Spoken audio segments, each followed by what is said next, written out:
The world of snowmaking's often talked about but rarely understood. Lucky for you, our snowmakers have a doctorate in swag.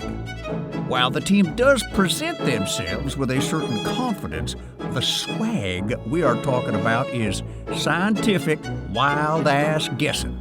Now, what are some examples of that? Well, over to you, Junior. Some scientific wild-ass guessing would be the length of the hair on the squirrel's ear. When it gets long, it's time to mate. Watching the chimneys on the west end. We can stand outside and watch which way that chimney's blowing, and we know it's time. Blowing up in the air. We come outside of snowmaking, we blow. Over the years, the swag methods evolved from wild-ass guesses to more scientific measures, from the temperature and wind gauges to snow depth measures and the equipment used.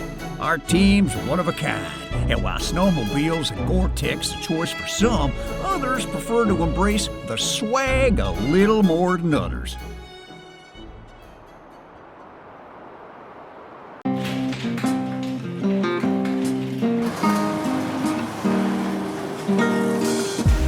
Snowmaking is just more than a job. You can find a lot about yourself on that mountain. One of the original guys that I started with was Scott. He has taught me most of my stuff about snowmaking, and he still has the new school and the old school ways.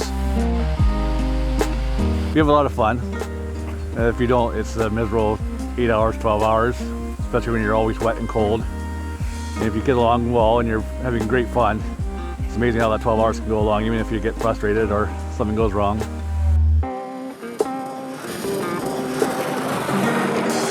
This is my life right here. This is what I want to do. I hope I'm 60 years old still out here making snow.